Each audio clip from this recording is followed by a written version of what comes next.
Vie saine, transformer ton hygiène de vie en 5 jours. Donc je vais vous faire écouter, alors pas tout bien sûr, parce que ça dure une demi-heure. Donc vous pouvez trouver ça, c'est Emilio Abril. Alors, vie saine, transformer ton hygiène de vie en 5 jours. Je vais vous faire écouter quelques extraits de ce qu'il dit.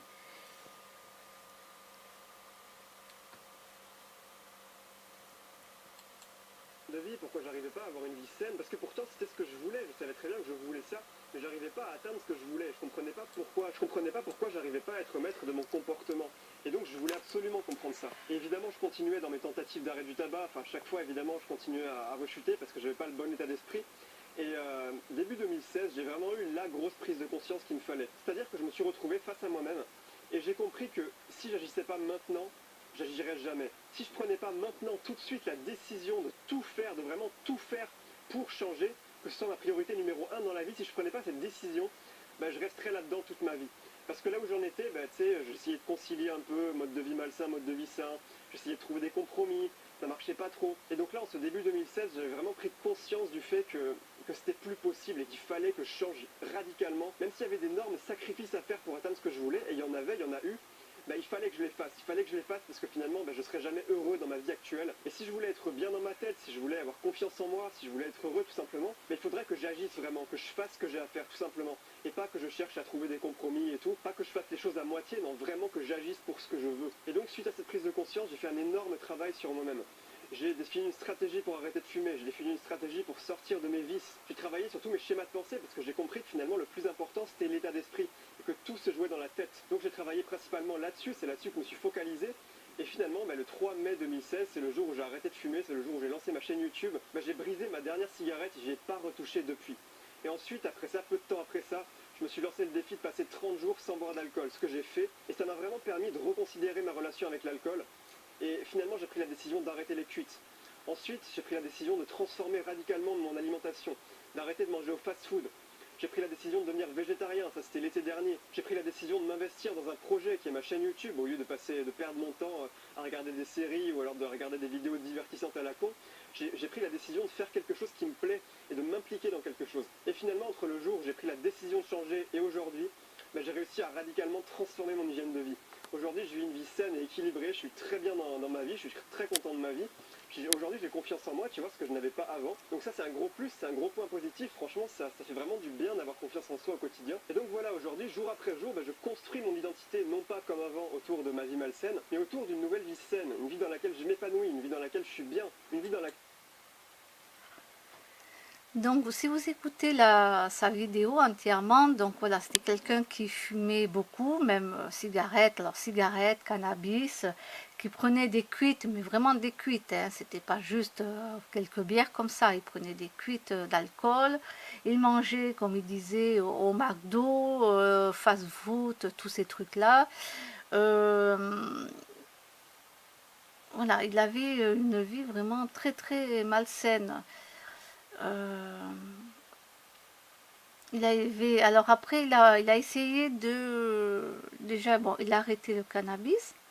Et après, il avait essayé d'arrêter de fumer des cigarettes, mais il n'y arrivait pas. Il essayait, il n'y arrivait pas. Là, comme il dit, là, il est arrivé. Un jour, il a pris conscience de tout ça, quoi. Je veux dire...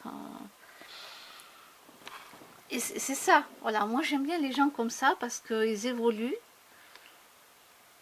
Ils ont une prise de conscience dans leur vie. Et ça me rappelle un peu moi. Alors non, moi je prenais pas du tout de cuite parce que j'étais pas trop alcool, à part quand je sortais en boîte de nuit avec mes amis, mais c'était un verre quoi. Hein, c'était un verre quoi. J'ai jamais été comme lui là, prendre des cuites, tout ça, non, c'était pas mon truc. En plus, je ne fumais pas, mais bon, dans les boîtes de nuit à l'époque, c'était rempli de cigarettes, donc c'était comme si je fumais. C'était rempli de fumée de cigarettes, ça m'arrivait à me piquer les yeux. Donc voilà, je fumais sans m'en rendre compte, hein, puisque je respirais ces trucs toxiques. J'ai mangé au McDo et au Quick. Voilà, je mangeais au McDo, au Quick. Dès qu'il y avait un truc qui sortait à la télé, hop, j'allais acheter et on mangeait entre amis les nouveaux trucs qui étaient sortis au McDo, au Quick, tout ça, sans me rendre compte que des malheureux êtres vivants étaient tués, parce que je ne me rendais pas compte du tout, quoi. Et voilà, et jusqu'au jour où j'ai commencé à arrêter tout ce qui était boîte de nuit, naturellement. Je ne sais pas pourquoi, j'avais plus envie d'aller dans les boîtes de nuit. Trop de cigarettes, trop de fumée, je veux dire, j'en avais marre.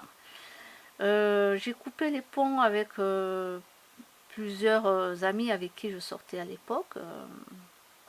Voilà. Parce que ça ne m'allait plus non plus. Je commençais à prendre conscience qu'il y avait quelque chose qui n'allait pas, quoi. Et petit à petit, voilà. Après, moi, je suis passée au cidre doux. Alors, très peu, hein. Je ne bois pas un cidre doux, une bouteille par jour, hein. Non, non, mais comme ça, de temps en temps, on se faisait un petit cidre doux.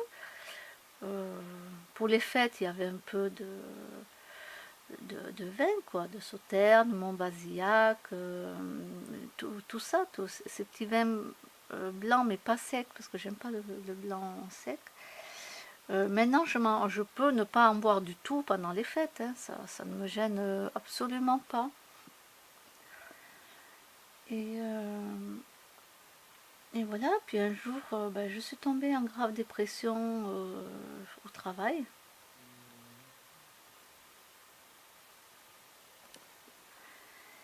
Et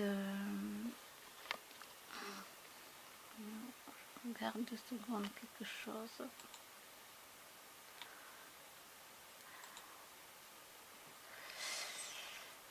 Et du coup, à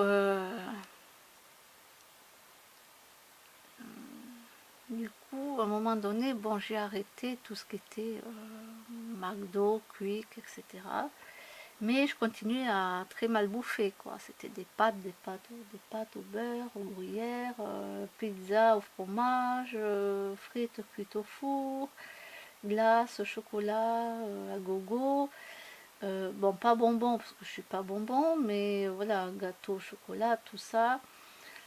Et c'était pour moi mon addiction. C'est devenu une drogue chez moi. Tombant en dépression, c'est devenu vraiment une drogue. Et à ce jour, j'essaie de me sevrer moi-même.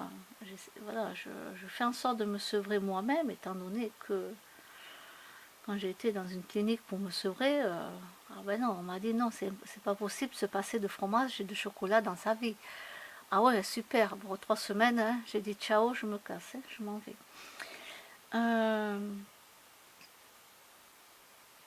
Moi, être sevré, c'est être sevré, quoi. Donc, j'essaie, moi, de me sevrer de moi-même. Là, j'ai arrêté tout ce qui est fromage. Je les ai dit aussi à mes copines, fromage, chocolat, tout ça, ça y est, j'arrête. J'achète plus de crêpes au fromage, plus de pizza. J'achète plus de frites non plus. Donc pour l'instant, ben là, actuellement, je suis aux légumes, au jus de légumes bio. Oui, je les achète en bouteille en verre. Bon, les pommes de terre, je vais finir un petit peu celles que j'ai, mais après je ne vais plus manger de pommes de terre. Quand j'aurai fini mes pâtes, je vais arrêter les pâtes aussi. Et là, je suis aux endives. Bon, pour l'instant, j'ai remarqué que je ne perdais pas encore de... J'ai repris même 5 kilos. Voilà, j'ai repris 5 kilos. Et ce que je vais faire, c'est que en réduisant tout ça, mon corps va stocker dans les graisses. Il va être obligé de stocker dans les graisses. Alors, je ne dis pas que je ne vais pas craquer sur une barre de chocolat, puisque là, j'ai acheté 2 barres de chocolat à la pharmacie énergétique que j'amènerai avec moi quand je vais partir à Bordeaux. Donc, j'ai acheté 2 barres au chocolat énergétique. Alors, entre-temps, est-ce que je vais craquer sur un paquet de gâteaux là, entre le moment maintenant et la fin de l'année? Je ne sais pas. Je ne peux pas dire. Je fais en sorte que ça n'arrive pas. Donc je me dis qu'il faut que mon corps puisse puise dans les graisses. Voilà, parce que il faut à tout prix que pour moi je perde du poids. Je ne peux pas continuer comme ça. Moi, mon corps ne me convient absolument pas. Donc s'il ne me convient pas, je ne vais pas me forcer à vouloir m'aimer avec ça. Hein. Alors ce jeune homme-là, déjà, lui, il a de la chance, il a l'air d'être mince. Donc lui, il a beaucoup de chance. Mais c'est vrai que même s'il est mince, il s'est rendu compte qu'il avait une vie très malsaine. Alors souvent, on me dit, oui, mais toi, tu es à l'extrême. Ben oui, parce que je mange plus d'animaux, déjà, je suis à l'extrême. Eh ben, je n'ai rien à foutre d'être à l'extrême. J'ai pas envie d'être dans l'extrême dans la malbouffe. Je l'ai été dans l'extrême de la malbouffe. Voilà, comme il le dit ce jeune homme, il avait une vie très malsaine. Donc là, il est passé d'une vie très malsaine à une vie saine. Donc ça fait de quoi, lui? Ça lui fait quoi? Qu'il est extrême alors, ce monsieur? Parce que ça y est, il est passé d'arrêter le McDo et de manger végétarien. Ça y est, ça fait de lui qu'il est extrême. Ben tant mieux. Tant mieux dans ce cas-là. Mettez les mots que vous voulez hein, sur des gens comme ça. Et moi, ce mot, je l'ai accepté. Que c'est l'extrême, j'en ai rien à foutre. Hein, parce que ben, je fais rien de mal. Voilà. Je fais rien de mal. J'essaye de manger un peu plus sainement. Déjà par rapport à ne plus tuer d'animaux et en plus pour mon corps. Voilà. Qui dit corps dit aussi esprit.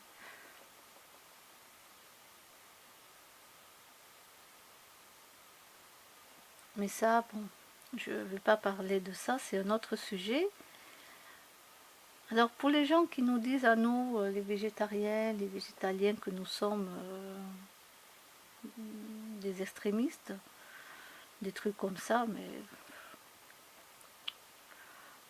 bon, qu'est-ce que je veux dire, moi je m'en fous, mais alors à un point ça me touche même pas quoi. Au début ça me touchait parce que je me suis dit mais c'est quoi ce mot, pourquoi on dit extrémiste, etc. Je comprenais pas quoi. Et à fur et à mesure j'ai compris, oui. J'ai compris. Voilà. Et puis voilà, puis même un jour j'avais dit à quelqu'un, parce qu'il me cherchait, on était à table, on était tout un groupe à table en train de manger, et il me cherchait, mais vraiment, alors je disais rien pour la viande, il me disait, mais de toute façon si tu manges pas la viande, moi je vais manger ta part. Et d'ailleurs il avait repris un deuxième morceau de viande pour dire, tiens, j'ai mangé ta part. Donc ça, en me disant, ça sert à rien que tu manges pas, puisque les autres vont manger ta part. Donc je disais rien. Je dis, bah écoute, mange, hein. Qu'est-ce que vous voulez que je dise de plus? Mais il me titillait, comme il voyait que j'étais pas en colère, hein, parce que j'avais pas envie d'être en colère, ça sert à... Je suis pas comme ça, j'ai pas envie de me mettre en colère. Quand je me mets en colère, c'est que... Voilà, ça va pas, quoi. Et il me titillait, il me titillait, il me titillait, tellement qu'à un moment donné, je lui ai dit, mais fermement, quoi. Là, je ne vais pas le faire fermement, puisque là, je ne suis pas en colère. Mais carrément, moi, je lui ai dit, mais bouffe ta viande, là, et étouffe-toi avec. Mais je l'ai dit vraiment parce que j'étais en colère. Là, il m'avait mis en colère, le gars. Je peux vous dire que dans toute la table, il y a eu un silence, il y a eu un froid.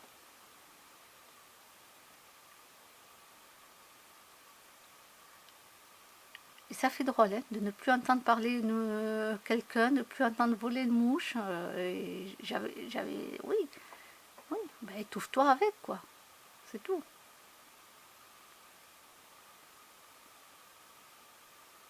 Bon, il ne s'est pas étouffé, malheureusement.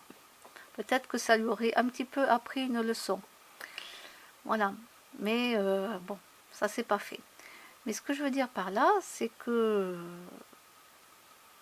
les gens qui sont comme nous, ben, on est mal vus. On est mal vus.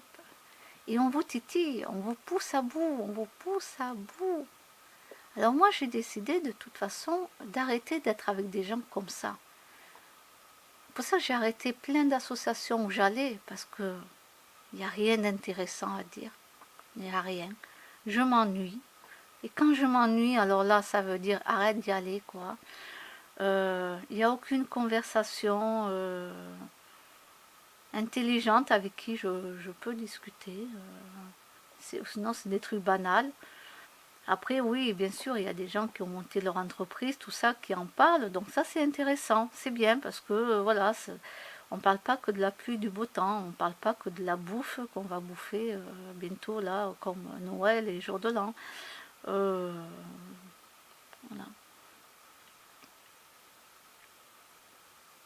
Donc si pour les gens je suis une extrémiste parce que je veux avoir une vie saine et je n'ai pas envie que des animaux non plus soient tués, eh bien alors, c'est très bien. Et je vous invite donc à écouter sa petite vidéo qui dure 26 minutes 45. Et ouais, c'est intéressant d'écouter et après chacun peut se faire son jugement. Voilà, je vous souhaite une bonne journée.